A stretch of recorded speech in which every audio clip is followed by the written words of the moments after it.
it was not about me, it was about the business.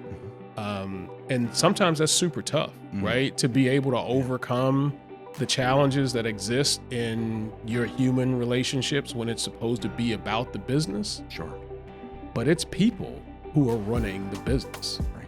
And if those people don't operate or engage the way that you expect them to as humans, you're never going to be able to deliver the business. Welcome to the Unconventional Leadership Podcast, where we help you unlock your potential as a leader. Well, thank you for joining this week's episode of the Unconventional Leadership Podcast. We have the distinct pleasure today to be back in the studio, with our good friend and buddy and pal, Tysonn Betts. So Tysonn, thank you so much for joining me. Thank you, man. I appreciate the opportunity to come in and have a chat. Tysonn, you and I recently were having a conversation, and it was like, man, the reminder, when we get season 3 back up, baby, I'm bringing Tysonn back in. The intellectual discussions, the human connection, the care for people, the love, the distinct love for people and relationships is, I think is what's drawn our friendship together the last several years. I even love that, right? Because I think it's a reminder for us all to get to know the folks that we work with or in our lives, right? Because I think a lot of us have shared and common connections or shared interests and different journeys around those interests. That's exactly right. So one of the things I would love for us to focus on or start with is, as we have been on a pursuit somewhat together, Tysonn was one of our founding board members of Talent Magnet Institute. He said yes to the crazy idea of joining me on the journey. But the kind of the draw and the interest in a brand that's focusing on helping people unlock their potential, focusing on the human attributes, the softer stuff, which we say is the much harder stuff that most humans, to be frank, can skip through life and never even have to focus on, right? But that's what's drawn us together, of like, well, that's what we focus on. That's what we do. And that's what you've done your whole life and the work that you do as well. And what makes you... It took me a while to figure that out, I think, too. Yeah. I didn't always know what I was doing. Can you share a little bit for the audience? Because I say, like, not only is this is your gift of the storytelling, the emotional connection, and the human connection with brands. Can you share a little bit about your journey in that work? Yeah, so I was trained as a graphic designer. So my undergraduate study was in graphic design. I had a phenomenal opportunity to start work at Procter Gamble coming out of undergraduate study. I got my ass handed to me by some really smart people coming out of the best business schools that there are. I went back to school while working at Xavier to get an MBA so that I could box with those same people who were handling me all day, every day. Huh. And over the course of my career, so I spent 28 years at P&G. I worked across most of the business organizations that we have, including our corporate organization, managing, building brands, and informing innovation streams. And that included everything from, the big boys of Tide and Pampers, but also had opportunities to work on startup brands like Swiffer when we brought that to market, and Febreze, as well as Zevo not so long ago.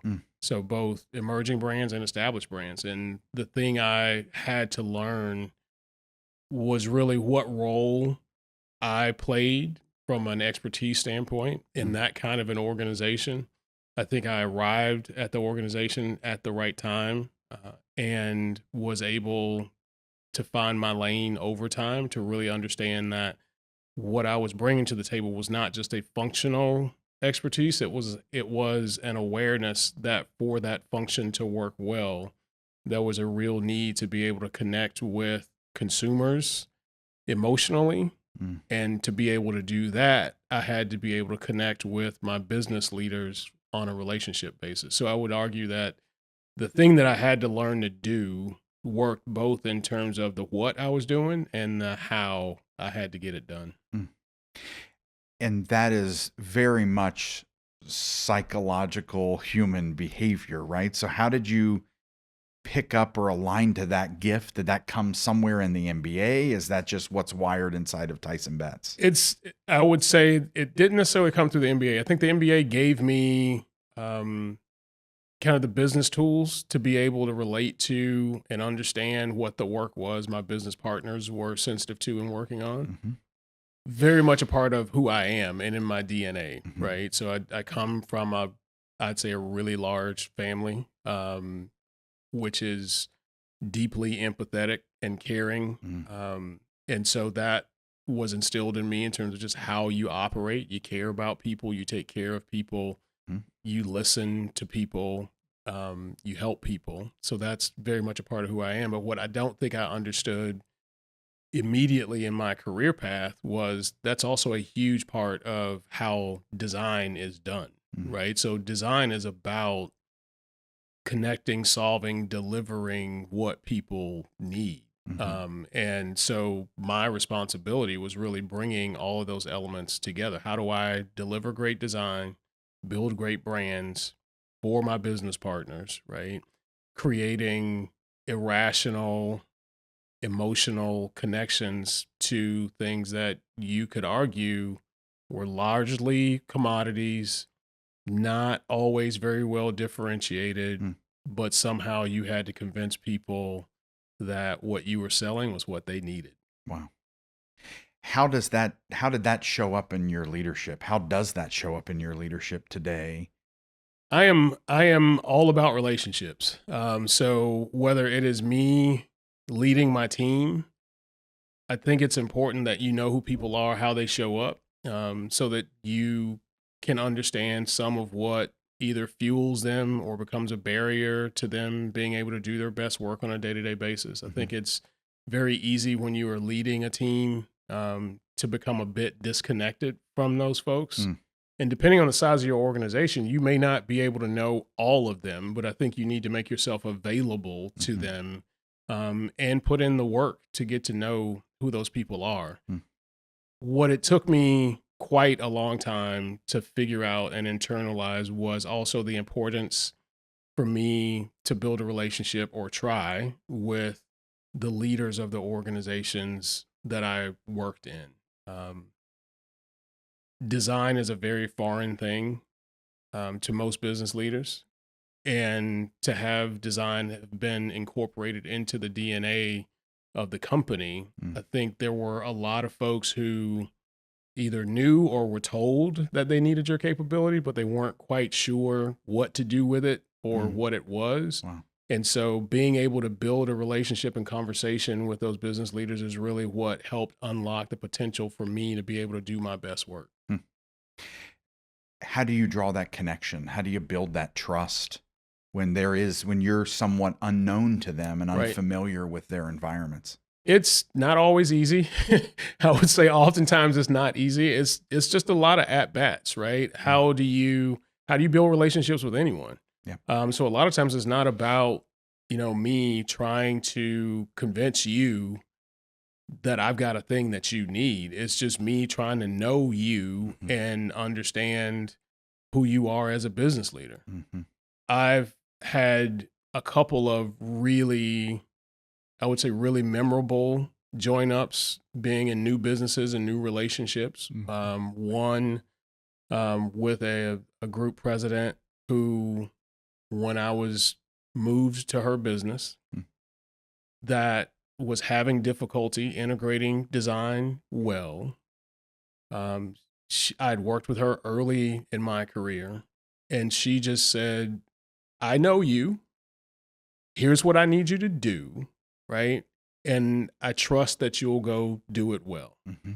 That was incredibly, incredibly enabling, just from the standpoint of she gave me some trust to go do work. Now, my responsibility was to make sure I stayed pretty close to her to understand what her priorities were, how she wanted to operate her business, what her principles of operation were, so that I can make sure as I went to go do my work that I was doing it consistent with how she wanted her organization to run. In that same business, I had a direct manager at one point who was moved into his role who said, I don't know anything about design. They tell me you're good. So go do what you're good at.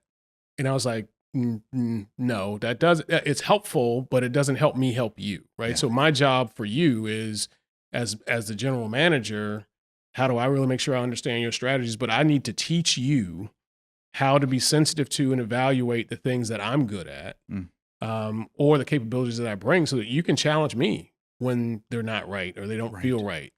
And a lot of that is, that is the building of the relationships. But I've also had relationships with people that were fraught with tension and anxiety and what felt like animosity. And I'm not sure I ever was able to break through and build the kind of relationships that I needed to be most successful and be able to deliver what those businesses needed. So that tension, in some areas, there was an empowerment, there was a trust given, there was a mutual respect and invitation for you to join the team. Right. In other environments, you felt like it was almost, I know you're here. I don't know how to utilize, or to be frank, I'm just not quite that interested. I think that's the tough part, is when folks aren't interested. I've learned that trust works, at least for me, I've seen trust works one of two ways. Either I give it to you and you may or may not erode it over time, right? So I give you kind of a cup of trust and you can either keep filling it and we get bigger cups, or I don't trust you at all. And I give you an empty cup and you got to fill it. Like you got to help me, make me trust you. I am naturally the guy who gives you a cup of trust. That's just where I come from. Yeah. And so the idea that folks would give me an empty cup was not something that I was able to intuit well early in my career. What I was able to figure out, though, is some folks, that's just how they operate, right? It wasn't personal. It wasn't about me. It wasn't about design. But there are others who I think did not value design or did not believe that design should have a seat at the table. That's a much harder barrier to overcome. Yeah. But it also, I believe, makes it much more imperative that you work on building a personal relationship, because what I failed to totally understand and operationalize consciously in my career at P&G was just the realization at the end of the day, we're all still human people. Whether you're the CEO or the chief HR person or a new hire, we're all just people. Yeah. And if we can't relate to each other as people, as humans, and we can't understand that all of our journeys have been different and that has an impact on how we operate and deal with each other, it can be tough, or it can be empowering or enabling, right? To kind of get to where we need to be. So, I'm trying to be more intentional now about really trying to understand who people are as people and what impact that has on what the relationship is or how I want to work with you. Knowing that you come from a very empathetic family, like part of your innate genes, your innate experiences growing up, you're naturally empathetic. You're naturally here's a cup of trust. Right. My hope is we overflow it so much that we got to go get another cup. It probably was pretty difficult when you bumped up against those first couple leaders who were like, I don't need you. I don't trust you. Why are you here? Good luck supporting me. Right. Do you remember some of those early emotions? I'm sure, again, for our viewers, we've all been in environments where there's like a pit in our stomach and we don't know how to overcome this. We don't know where to go because it's unnatural for us and how we're wired. I remember one business assignment very clearly. Okay. It was, I would say, hands down the worst assignment I had in nearly 30 years. It was an assignment that I was put in to stretch me but I don't believe that that's why it was difficult. Mm. I had an organizational leader who, for reasons I still don't understand, would would not allow me to do my work and do my work well. Mm. What ultimately happened is I had to find a different way to do work. I literally had to make a conscious change Mm. that was challenging for me because it also meant that I had to be selfless in how that work got done. Wow. I had a mentor who helped me through that season. And one of the things that she said to me was, you're an expert in your space, but you're not the decision maker. Mm. And if you're not the decision maker, you need to understand that. But once the decision has been made, your job then becomes to make that the best decision possible. Wow. So it couldn't be about me, and it couldn't be about the work that I was representing or the team that I was leading. My job was to make recommendations. And if my reco wasn't the decision, then my job became making the decision as good as it could be. So that meant you had to go back and do some things different. It also challenged me because it was in that relationship with that organizational leader that I was continuously getting shot down. No matter what I presented, no matter what I was recommending, no matter what approaches we were using, it was the wrong answer.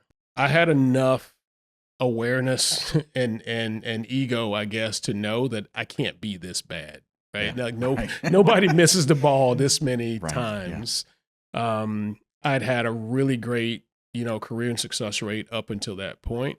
And it got to the point where I literally had to enroll someone else who I knew that leader trusted to present and represent the work that I and my team was doing. Wow. And the no's became a lot less frequent. But I don't know why. I don't know what the issue was. I don't know if it was personal. I don't know if it was my delivery.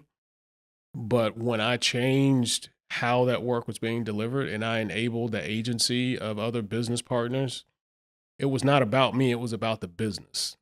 And sometimes that's super tough, right? To be able to overcome the challenges that exist in your human relationships when it's supposed to be about the business. Sure. But it's people who are running the business. Right. And if those people don't operate or engage the way that you expect them to as humans, you're never going to be able to deliver the business. Our mission of connecting businesses with the talent and resources necessary to help you achieve your vision and unlocking human potential are what Centennial and Talent Magnet Institute have been all about now for a collective 55 years. Centennial celebrates our 50th year, TMI is going into our 5th year, and we are ready to help you and your team get to the next level of strategy, vision, and achievement. Feel free to reach out and send us a note, and let's have a conversation. Walk us through a little bit. I'm going to take us there on that journey of there had to have been really dark days.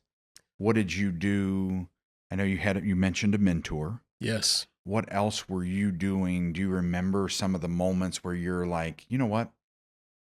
I'm going to go enlist this person. That's a humbling experience. That's a detour that you took to get to the same outcome you were desiring for the business. But what were you doing personally? What kind of work were you having to work on? First, just for better, clearer context, it was probably the most difficult time of my life. Okay. Right. And to add a little bit more clarity, and some folks who know me or who can do a little math will be able to figure out who some of the people were. We'll keep any negative names out. Sure. I had spent 5 years in baby care. Baby care had grown from $1 billion business, which was a big deal, to a $5 billion business in 5 years. It was on fire. Wow. I had gone into baby care after finishing my MBA. So there were people who were genuinely, caringly helping me manage my career. Yeah. This was a great assignment. I was then asked to go work on our pet care business, which had been an acquisition for P&G. It was still located in Dayton, so it was away from the mothership, as I call it, right? That organization had a culture of its own. It had been very well managed, very well run, but there was also some transitions and changes that were going to be required for it to be in the P&G portfolio and consistent with the way that our brands are managed and run, right? So I was driving 50 miles one way to get to work every day. Not fun. Right. I was going through a divorce. Not fun. So I was generally unhappy. Yeah. And then I was in this work environment where I felt like I was fighting unnecessarily every day. And soon after I got into this work assignment, my direct manager left the company and went away, which left me kind of as the next senior person responsible for a team of people that was essentially new to me. So I was having to build relationships with them, having to support them in ways that I wasn't necessarily prepared for, or it wasn't what I'd gone there to do. Yeah. And so it was a bit of a perfect storm. The business was not great. We were changing the focus of what the retail distribution looked like. The business had undergone a couple of recalls that challenged our relationship with key customers. So there was just a lot that was happening. So to not be able to get work done was not helpful. Right. But I do pride myself on being kind of what I call a third way thinker, which is there's got to be another way, right? So if traffic backs up, like, do you sit here in traffic or do you get off and take a surface road? And this for me was an opportunity to try to take a surface road. And how do we get things done? So when I remember having a conversation with a mentor, Cindy Tripp, and Cindy was the one who said to me, Tysonn, you're not the decision maker. And once the decision gets made, that changes your job. It was a very poignant thing for her to say to me. It resonated immediately, and it changed the way I approached my work. Because then it became about the work and whether or not I could deliver what the business needed to be successful. Yeah. So the role for me at that point became, who can influence the decision maker to help them make what I believed was the best decision? Keiko Ishitani was a Japanese expat, absolute superstar, who was in Cincinnati working on pet care. She was my marketing director. I made a partnership with Keiko. I sat down, I explained to her how I was feeling, what was going on, what I thought about it. She agreed to be my partner. So from that point on, she became my surrogate. I would meet with her, explain to her all the rationale, thinking, research that went into the work that we were delivering. She would go deliver it one-on-one to the general manager, who was, up until that point, not agreeing with or approving the things that we were delivering from a design standpoint, both packaging and products. And that started to change. And so it was tough because, again, I had to be selfless. It couldn't be about me and my ego. It had to be about what was the right thing and what did the business need and what was required to be able to deliver that. Yeah. Who do you use? Right. So for me, it was being able to hear the counsel of my mentors. It was being able to back away from my own frustrations and ego to try to see more objectively, how do you get this done? Not just for my sake, but for the sake of my team as well, right? Because if I'm getting frustrated, they can also see that, which then impacts them and how they want to get their work done. So it was a pretty consequential decision overall, both in terms of how we were able to deliver the results we did, in terms of the contributions that were required to help correct the course of the business. It's like that business didn't need any more issues. Right. Um, so there was a lot of personal awareness and sacrifice, I think, that was required. I don't necessarily see it as a sacrifice now. It certainly felt like a sacrifice then. Yeah.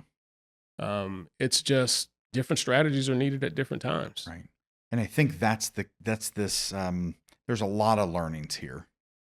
But what you just said was, looking back, I know that as painful as moments are in our lives, whether professional or personal, there really we don't have the opportunity to have do-overs. We have to carry those experiences Right. with us, determine how we're going to respond, which you did.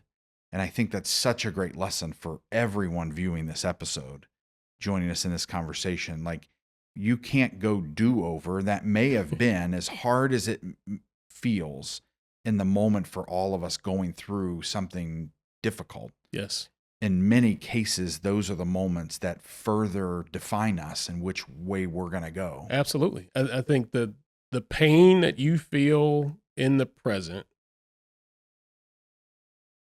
needs to be, this is me, like, needs to be reframed as, yes, this hurts, it's painful, but it is preparation for whatever's coming next, right? This is my opportunity to build, use, discover, sharpen a new tool, so that the next time I arrive at this moment, I already have something that I have practiced that may work. Yeah. Yeah. I know how to navigate this. I've done this before. Right. Yeah. And so many of these journeys, the people I mentioned, I've been mentioning in some episodes, when people are peopling, the only thing we can do is carry these learnings of, I remember when this has happened before. And I've ran into it personally where I've had situations that, you know what, I didn't handle that well the first time. Right. Maybe in some cases, I'll admit, maybe the second time I let it run over me again. And the third time I'm going to take a different approach. I have also found, as we interact with so many individuals that we're coaching and developing, and if my own journeys and our guests that join us, of like, yeah, I need to lean more into the uncomfortable.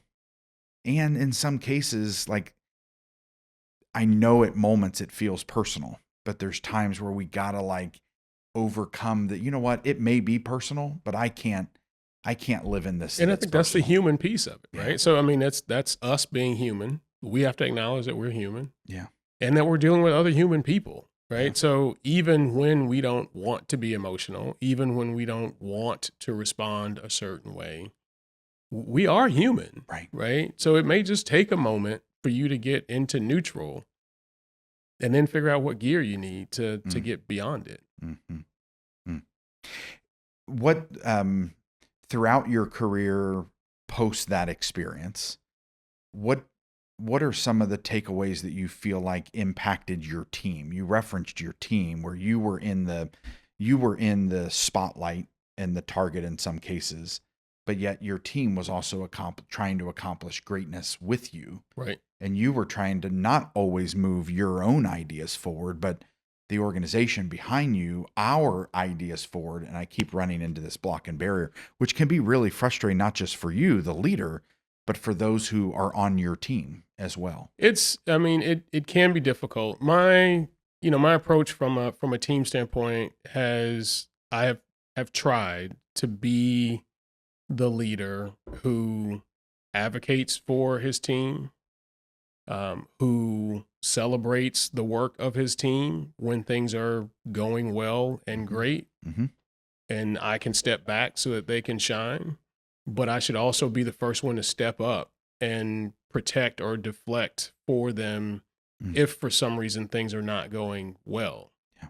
My responsibility is to help them understand what the overall business strategies are, where are we going, why are we doing it, what does it mean to you individually, right? So what's that trickle down? So I'm in those conversations where those decisions are being made. I also have to translate that to individual people in regards to what their work is that they need to deliver. Yeah. So, again, I've got to know the folks on my team to know how to be able to translate that. I've got to know what they're good at. I also need to be helping them be prepared for what comes next for them. How do you help grow them and prepare them such that if and when there's an opportunity for promotion, if or when there's an opportunity to take on a new business assignment, they're prepared for that. Yeah. My job is to make sure they're prepared for that. Mm. But my job is also to make sure that they know what they need to be working on, right? So you've got to deliver the bad news as well and let them know when they're not delivering or when what their impact is on their other teammates. That sometimes we might need to step away and excuse ourselves. Do we have the awareness of what our impact is on others to be able to do it? Yeah. I believe I've been able to do that well. One of the things I would ask myself often, right, is if I needed my team to take up arms and fight for me, would they be willing to do it? And I always wanted to have a team that felt like I was fighting for them and would be willing to fight for me. A great lesson learned. Not easy. No. Nothing's easy. Leadership isn't easy. We, in a recent episode with Don Frericks, we talk about like leadership is not easy. This is not for the faint of heart. I also believe it's why the current generation that's evaluating leadership roles, there are people who are like, you know what? I don't want to be in that seat. I don't want to do that. There are people who get to that seat of leadership and look back and go, I don't think this is all that I thought it was going to be, because nobody prepared me to sit in the seat. I think where those it's even are harder. Very important questions, right? So one of the things that was most shocking to me was when someone on my team said to me, I don't want to be promoted. Yeah. I don't want to do what I see people doing. Yeah. I'm not built for that. I don't want to do it. Does not look like it would be rewarding to me. In an organization full of type A overachievers, that was not something I had ever heard. I could certainly respect it. The other side of that is one of the things that I encountered is after getting a promotion at one point, I realized that I'd never asked anyone at that level what they really had to do. Right. So we are all motivated to achieve and grow, and, we buy into certain things in terms of what that looks like. And is it pay or promotion and titles and bands and so, yes, I was drinking from that cup. Right. And found myself in a situation where I had to acknowledge to me, I'm like, I didn't ask the person at this level what they were really doing. Because the reality is they're not doing the same work you're doing. Right. Otherwise, there will be no need for both of you. Yeah. Right. I think it's important to really figure out what fuels you and be asking the questions of what do you need at the next level? And are you prepared to do it? Because you're absolutely right. Leadership is not easy. The thing that I often find myself asking, because I was almost always the only designer at the table, right? I'd reached a certain point in my career where you were at the table. So you had to represent the people behind you, right? Oftentimes, I might have been the only Black guy at the table. I may have been the only one who experienced a certain thing. I may have been the only one who had worked on a certain kind of business before. Right. And so the question I had to ask myself was, what are the questions and what are the things that you uniquely have to represent in these moments? Because there are some things that only you can do. Right. And as a leader, I think you're required to do it. And they're not easy. And you may not like the consequence of having to do those things. Being authentic to who you are called to be. But it is required. Yeah. I recently had a conversation with my youngest daughter. And she called because she had made a decision to have a conversation with her older sister. She knew it wasn't going to go well. It had not gone well. Mm. But we ended up having a conversation about choices and consequences, right? She had made a choice that she thought was right. And what was happening, she had already anticipated as a consequence. And my question to her was, but would you have rather not made the decision and taken the action and dealt with the consequences that would have come from that? And so a lot of times I think as leaders, we have to think about what are the consequences of the decisions we make? And are we going to be okay with ourselves and with the choices and decisions that we make and what the consequences, positive or negative, are of those choices? Mm-hmm. But oftentimes they're not easy. Yeah. And the consequences of those decisions we don't make. Right. And the impact that that's going to have on us and on those around us and Right. on the business or situation that we're in life. And how bold are we really willing to be? And again, I think that also, I think, is indicative of your role as a leader. How do you help folks within your organization understand what some of the other peripheral things were that had to be considered to arrive at the decision you made? Because they may not understand it. Mm-hmm. How do you help them understand that it wasn't just a A or B choice? Right. I have recalled having conversations where I've had HR leaders say, well, it was this or it was that. And my answer to that is, when do we ever get to make a decision based on a binary choice?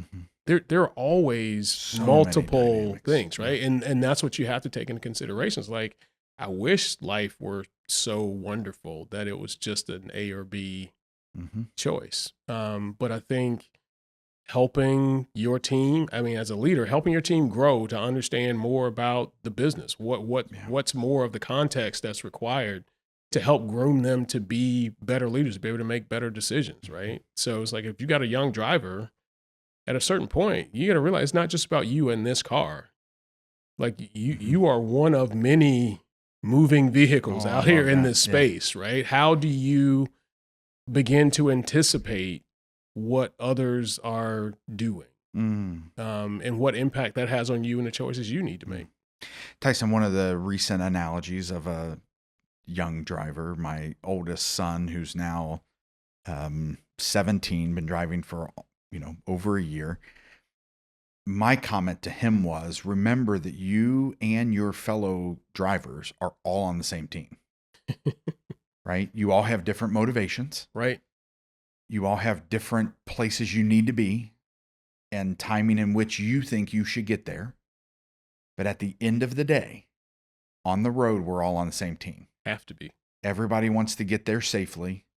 I don't think people innately wake up and want to be a bad person to someone else. Right? By and large, I agree. Right? I want to agree. We want to agree. We want to believe that.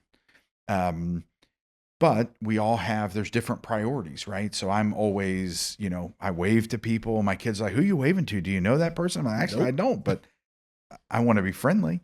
Let people go, right? Yes. Go ahead and let someone go. I'm not in a rush. Even when I'm in a rush, right? If I feel like it's the safest thing for me to say, you know what, why don't you guys? What's your impact on the other drivers around you? Right? Like, yeah, I'm in a hurry, but if I cut this guy off, I think it's a safe distance. He may not think it's a safe distance. What's the impact of that? Right. Or he cut me off, but I have no idea where he's going or why he needs to be there. Is somebody in labor or hurt or? And what a leadership analogy, because all of our teams and all of the associates and colleagues that are around us have their own story. So as a leader, we need to challenge ourselves. I need to get to know everyone's motivations, and it may take me time. Yes. But I need to understand, you mentioned earlier, like, it's not just about the job we're trying to accomplish. It's the impact that it has on each one of our team members of them being a part of helping us accomplish it. What was our journey to get to that point? Yeah. Right. Because we may all arrive at a place at a time. Yeah. But the journey and the route we took to get there has an impact on how we arrive, right? what happened? Mhm. What did I see? What was I exposed to? Mm.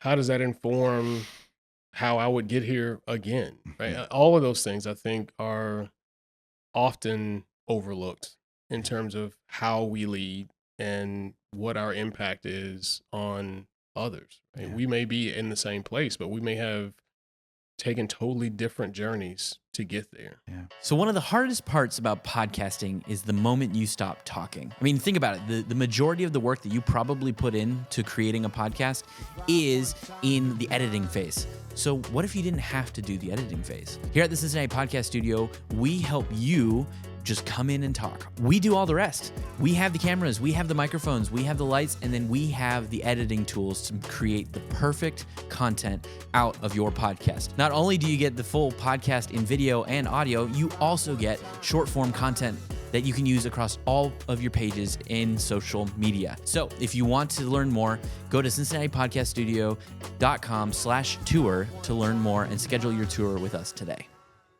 So I'm going to share with those incredibly loyal audience members and subscribers, even address our journey a tad bit and attach it into the unconventional leadership, which is so 185 episodes. We were the Talent Magnet Institute podcast, right? To try to build up brand awareness and build your brand. Get everyone looking. But at the end of the day, when we started thinking about what is the essence of what we're really talking about, we're bringing up unconventional topics or taking angles and having you listen to different perspectives so you can say, you know what, I've never actually thought of that. Or that individual who's joining this podcast that I love and I'm very loyal to, and I subscribe and I share it with all my friends.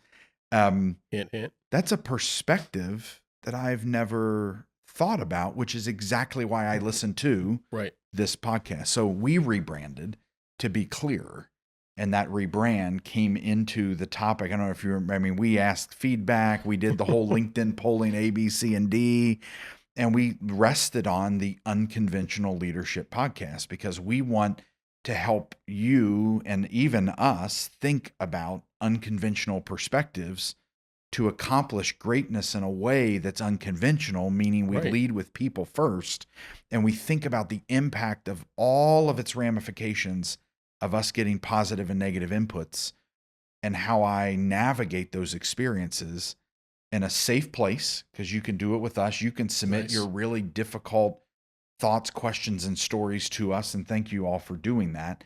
And then we can unpack it without ever referencing, hey, this one guest, you know, and we can lead these dialogues, which is kind of what we try to do. So thinking through and pushing forward topics that many people are like, you know, I've never actually thought about that, or I've never heard it discussed. I just heard it that way, or Tysonn and Mike talk about something that I've dealt with 3 times just in the last 6 months, but I've never actually thought about it that way. That, you know, maybe what's happening, I keep feeling like it's happening to me. Maybe it's happening for me, to learn a lesson that I can carry forward. I can carry that forward. That's exactly right. And I think some of that is just what's your perspective, right? How are you gonna receive or engage in whatever's happening? A really big challenge for me is I had a very close friend of mine I'm generally a fairly emotional person, in every sense of that word. And he caught me in a moment of great emotion, and he said, "But why?" He's like, "If you can't control anything else, you can't control anyone else, you can control yourself, and you can choose how you're going to respond to this." It was not what I wanted to hear, and I still reflect on that conversation, all 3 to 5 minutes of it, a lot, because it is a challenge for me to say, how am I going to deal with this? Are you going to allow this to have the impact on you that was intended, or maybe was not intended? How's it going to land? Why? What are you going to do with it? How do you make the most of it? What is the most that you want of it? It is a challenge. But I to your point of the rebrand, being unconventional, I think to do that best, you first have to understand what is conventional. Yeah. Right. Yeah. And then how do you make the choices at the right time to either remain consistent or be inconsistent with what's expected, what is conventional, Right. and being thoughtful and intentional about it. Yeah. Like not being different for the sake of being different, but understanding what the context and the situation is so you know when to be different. Yeah.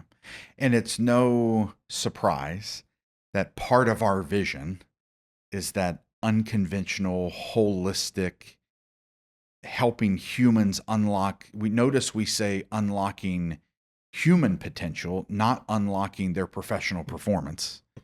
Like we're trying to go at this in a way that this doesn't have to be unconventional anymore. Right.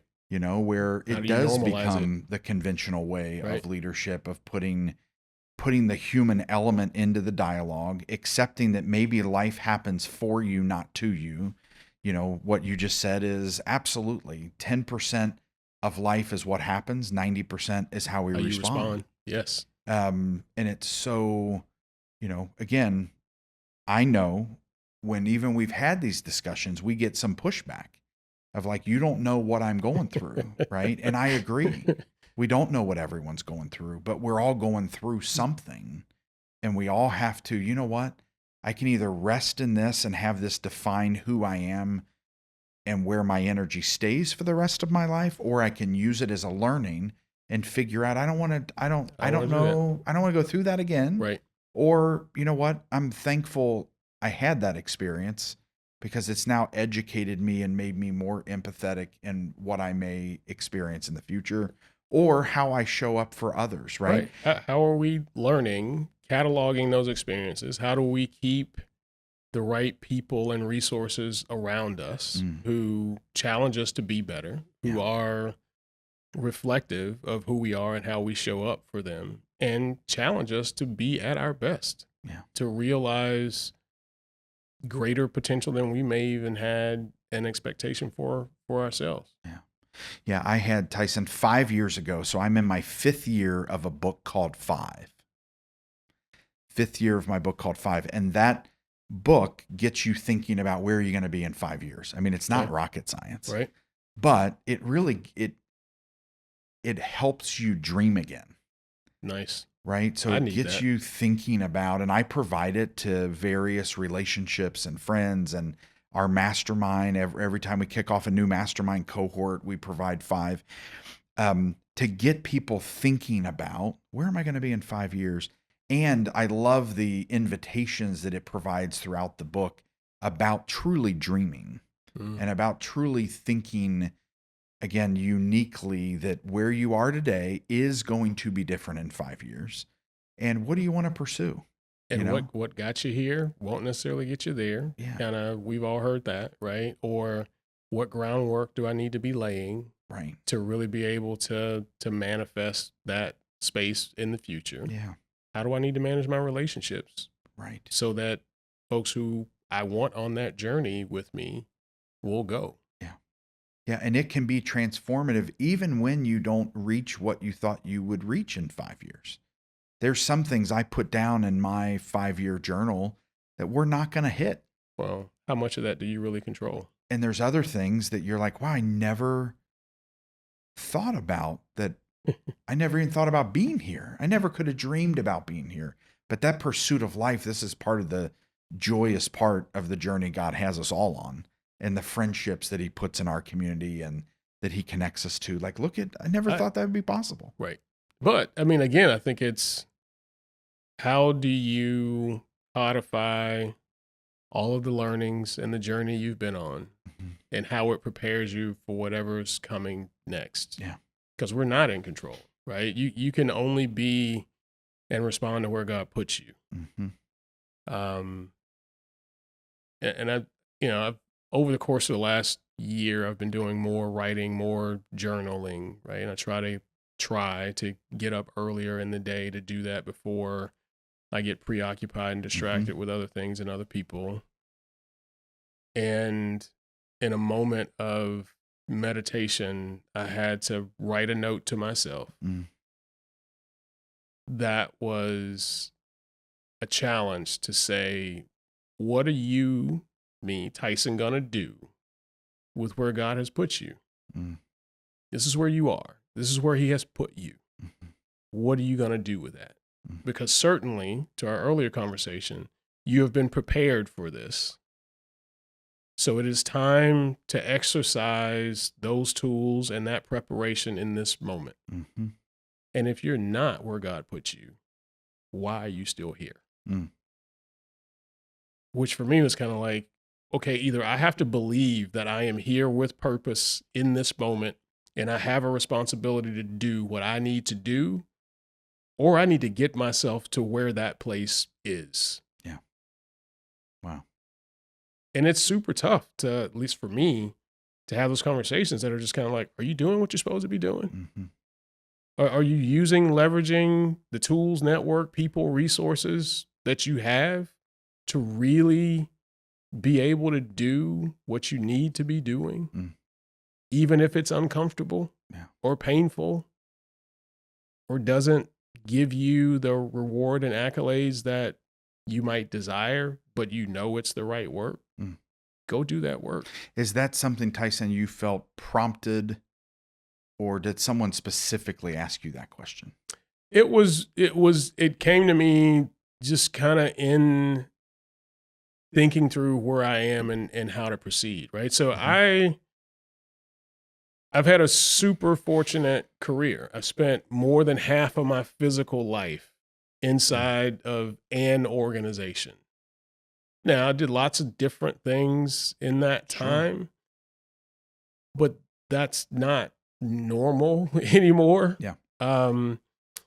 And as I have stepped outside of that organization, things are different. Processes are different. People are different. Expectations are different. What I have to do is different. And it is difficult and uncomfortable. And so it really requires me to do more looking at the playbook because it's not on autopilot. There are lots of surprises and things that I've not expected. And so there's a lot more studying the playbook, trying to pick out the right play for whatever is in front of me on a day-to-day basis. And this was one of those moments where I kind of had to say, well, do you believe you are where you're supposed to be? And if you are, what's the work you need to do? And if you aren't, then you need to damn well get to where you're supposed to be. Such a great lesson learned for all of us. It's tough. It's tough. Yeah. But leadership is tough. It's what's is required, right? I mean, I often, more often than I want, right? I'm a country boy at heart. And there are days when I look at the work that's ahead of me, I look at the world around me, and I just kind of go, man, I should just go buy 40 acres in Yellow Springs and call it a day. But in that same moment, I have to challenge myself to say, yes, that insulates you from a lot of the things that give you anxiety and consternation, but is that really the best use of your skills and capabilities? It's not. So I can't just go to Yellow Springs and hang out, right? I can't do that because I have gifts. I've been afforded opportunities. I have seen, I have learned, I have grown. And what is required of me is to reinvest all of the things, all of the fruit, all of that has to be paid back to this place. Going to Yellow Springs doesn't pay that back at all. Can you go to Yellow Springs and pay it back? I don't know. I might need to figure that out. That's a third way. Hey, that's what we think about. The third way. Can you do both? Because it could be, again, there's individuals who could say, well, I'm really glad I bought that farmland. Yes. And that is a reprieve because it allows you Jesus to too retreated. Yes. We all need rest. We all need rest and rejuvenation. But what I'm hearing you say is, but I still got a lot of work. I got work to do. I got a tank. And I don't know that it'll ever be done. Yeah. Yeah. Right. So, I mean, different strategies for different points, but That's right. yeah, we got work to do. We got work to do. Well, thank you for joining us in this conversation today. I appreciate you, man. I really do. I think we need to end on the we have work to do. We have work to do. I want to thank you for joining this episode of the Unconventional Leadership Podcast. I want to thank the Cincinnati Podcast Studio for helping us bring this work to you. We look forward to hearing your feedback. Please submit questions, thoughts, subscribe, share, leave a note for us so we can continue to help you in your journey of unlocking your fullest potential.